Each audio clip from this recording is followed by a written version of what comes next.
Here's a video for Note 6-3, Introduction to Binomial Probability.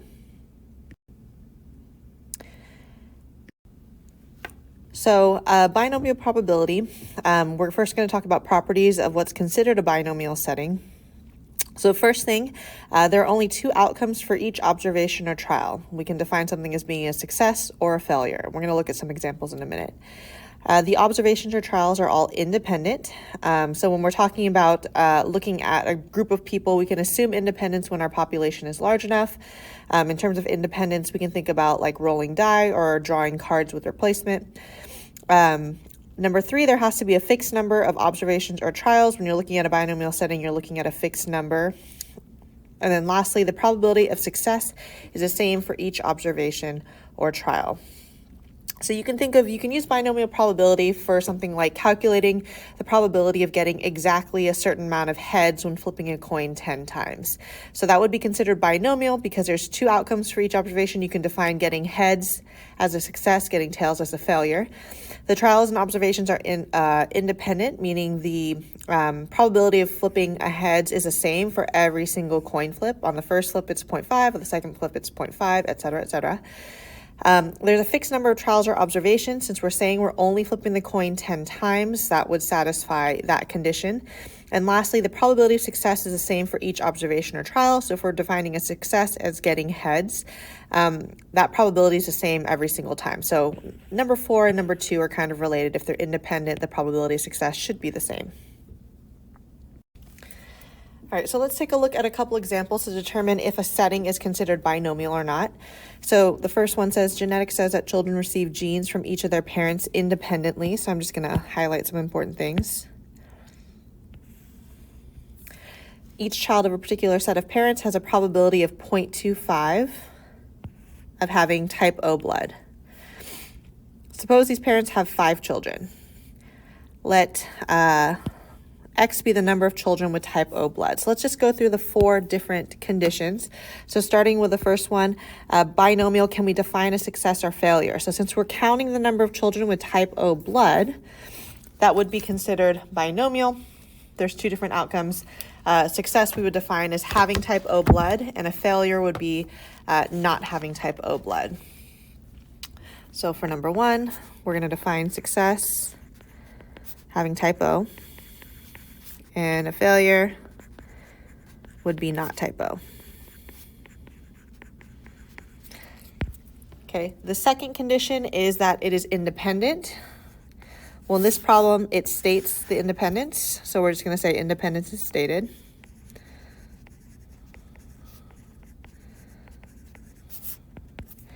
Okay, the next condition says there's a fixed number of observations or trials. In this case, it's how many children. So this case is observation. So we're looking at 5 children.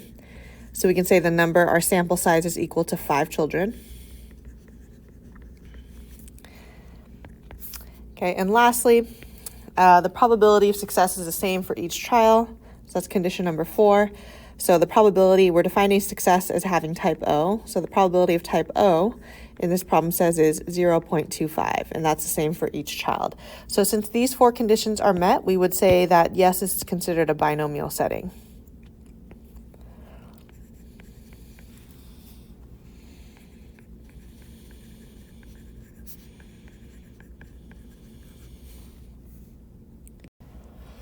All right, let's take a look at another example here. So in this problem, it says, shuffle a deck of cards, turn over the first 10 cards,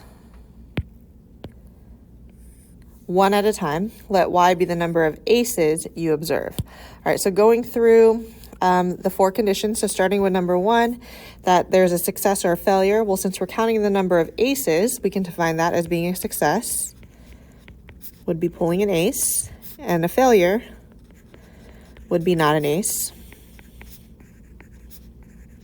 So there's our first condition. Our second condition is that they're independent.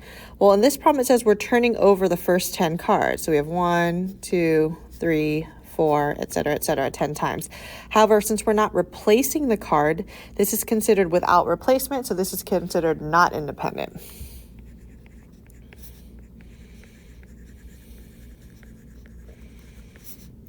Because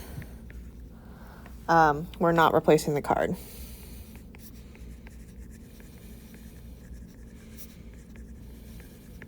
So because that second condition is violated, we're going to say not a binomial setting.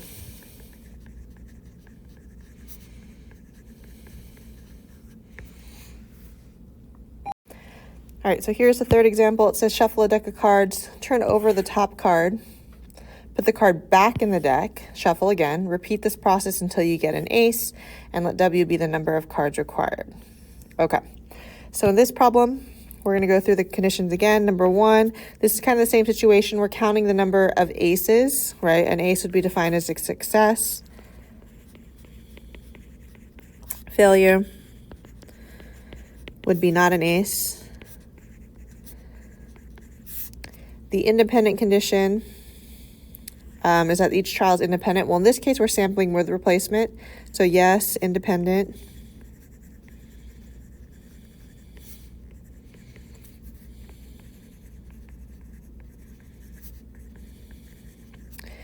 Okay, the third condition is that there is a fixed number of trials. So in this problem, we need to see, are we doing this a certain amount of times?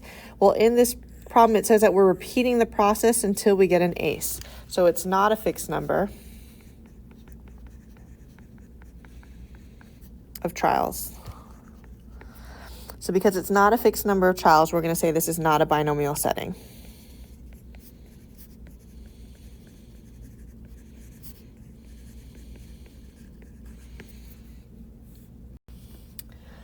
Okay, so in terms of notation, when we're doing these problems, there's three things we want to identify. We want to identify n, which is the number of trials or observations in the binomial experiment, p, which represents the probability of success of an individual trial or observation, and k is the number of successes we want to happen.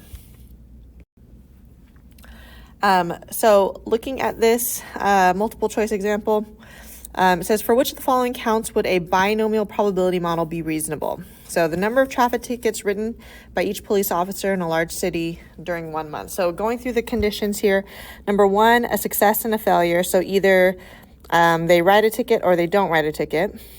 The next one is that the trials or observations are all independent. Well, the probability of someone receiving a ticket, that's going to differ from person to person. So it can't be A, because the independent condition is not met. Number two, the number of hearts in a hand of 5 cards dealt from a standard deck of 52. So again, success, failure. Success would be heart, failure would be not a heart. So that condition's met. Independent, in this case, it says that we're dealing 5 cards, but it doesn't say anything about replacing the cards. So since we're not replacing the card, the independent condition is not met, because the probability of drawing a heart is going to change every time that you take a card out. C is a number of ones in a randomly selected set of 5 dice. So in this case, success would be 1, a failure would be not a 1. Independent, we know that when we're dealing with dice and rolling dice, those are considered independent because the probability of rolling a 1 on the first die in no way affects the probability of rolling a 1 on the second die. That also takes care of the last condition, that the probability of success is the same for each trial. And then in terms of a fixed number of observations, it says that we're just looking at 5 dice, so there is a fixed number of observations, which means that C seems to be the one that's true, but let's just check D.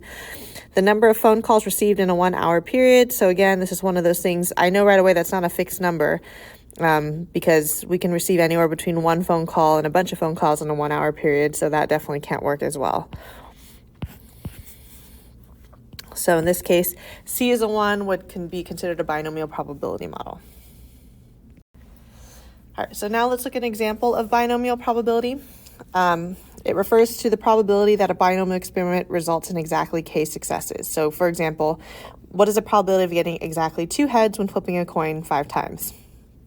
So like I had mentioned, the 3 variables that we want to look at, n, p, and k, where n is the number of trials, p is the probability of success, and k is the number of successes we're interested in. So in this case, just for an example, n in this case would be 5 because we're flipping a coin 5 times. P, since we're trying to get heads, that would be success, that'd be 0.5. And then k, we're trying to find the probability that x equals 2. This would be k. So k would be 2. Okay, so in terms of the formula, what is used is this. okay, which I'm going to go over what each thing means in a second. This is not a formula that we're going to have to use in class, but it's good to understand where the probabilities are coming from. So this n with a k, the way that we say this, we say n choose k. This is the binomial coefficient. Really what this is, it's just the number of ways of arranging a certain amount of successes among a certain number of observations. So for example, how many different ways can you get exactly 2 heads when flipping a coin 5 times, right? The first 2 can be heads, the first and the third can be heads, the first and the fourth, et cetera, et cetera. This coefficient will calculate that. P stands for the probability of a certain number of successes, and 1 minus P would be considered a failure, and that would figure out how many failures you would have. Okay. We don't have to worry about this formula because we're going to use an online calculator that will calculate binomial probability for us. So this is the website that we're going to use. It's http blah, blah, blah, something that you want to bookmark for sure for this unit. But what we do is we enter the probability of success, which is P, the number of trials, and then the number of successes we're interested in. And it's going to spit out 5 different probabilities, and we need to just be able to choose from what we want. So if we're looking for exactly a certain number of successes, we would be looking at this first line, and that would be the probability. All right, so let's look at a couple examples here.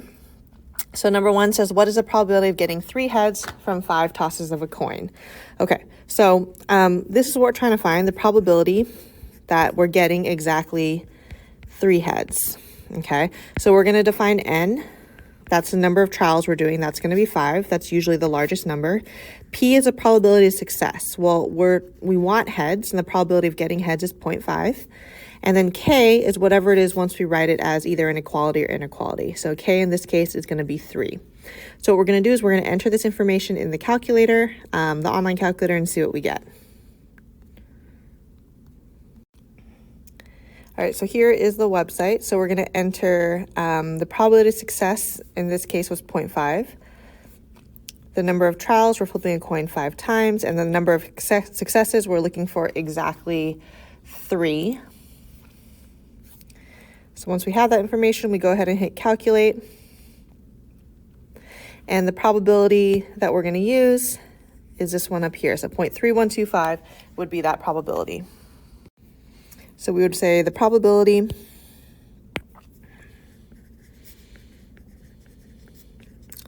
of getting exactly 3 heads from 5 tosses is 0.3125.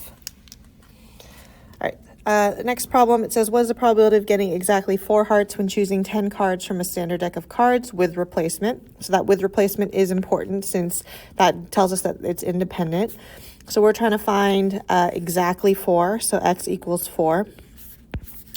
The n is the number of cards that we're picking, so that's 10. P is a probability of success. Since we're looking for hearts, we know there's 13 out of 52 hearts, which is actually 0.25. Put that in your calculator. And in this case, K is whatever it is when we write it like here. So K is equal to 4. So now we're going to put that in the calculator.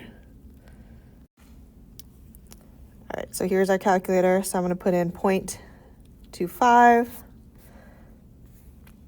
The number of trials is the number of cards, which is going to be 10. And the probability of successes, we're looking for exactly 4 hearts. We hit calculate, so that's going to be 0.1460, we'll say. So it's this probability up here, 0.1460. So I'm going to say the probability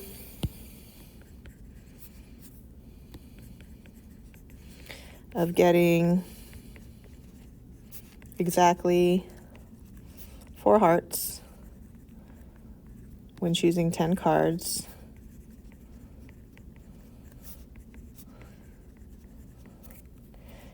is 0.1460. All right, last example here. It says, suppose you purchase a bundle of 10 bare root broccoli plants. The sales clerk tells you on average you can expect 5% of the plants to die before producing any broccoli. Assume the bundle is a random sample of plants. What's the probability that you will lose at most 1 of the broccoli plants? So this is a little different because in the previous 2 examples, we've only been looking at equal to, but in this case, at most 1, we're really looking for less than or equal to 1.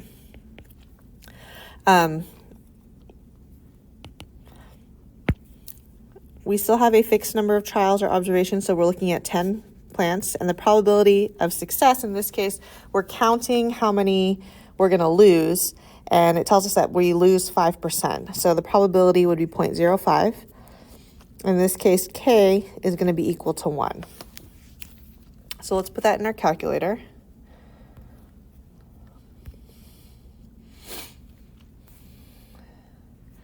So the probability of success is 0.05. The number of trials, we're looking at 10. And in this case, the number of successes is 1, because it's at most 1. But we have to be careful here what we look at.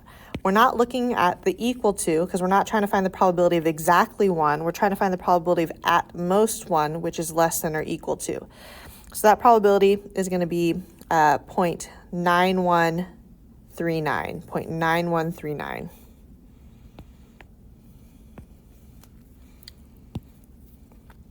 So I'm just going to say this verbally. The probability that you will lose at most one of the broccoli plants is 0.9139. So really what we're calculating here, when we say x is less than or equal to 1, we're trying to find the probability that x equals 0 and the probability that x equals 1.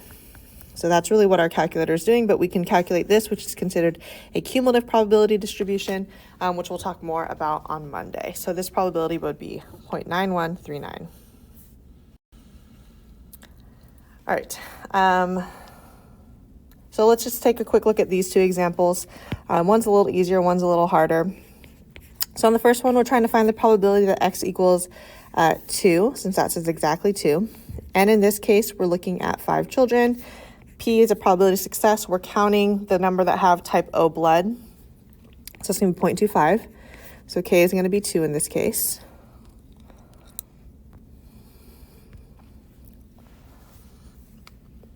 So probability of success is 0.25. Number of trials, we're looking at 5 children, and we want to know what's the probability of exactly 2 of them having type O blood. All right, so since we're looking for exactly 2, that probability is going to be 0.2637. So the probability that exactly 2 of them have type O blood is 0.2637. All right, the second one says if these parents have exactly 5 children, what's the probability that at least one of the children has type O blood? So at least one, at least is a greater than or equal to symbol. So we're looking for greater than or equal. And in this case, it's still 5. P is 0.25. K in this case is going to be 1, but we need to make sure we're looking at the greater than or equal to symbol. So in this case,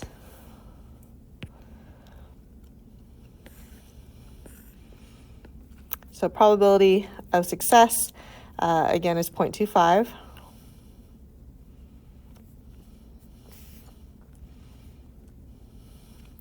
Number of trials, we're still looking at 5 children, and we're looking for at least 1. So we need to make sure we're looking at the correct one. At least 1 is a greater than or equal to symbol, so that's going to be 0.7627. 0.7627. Oops.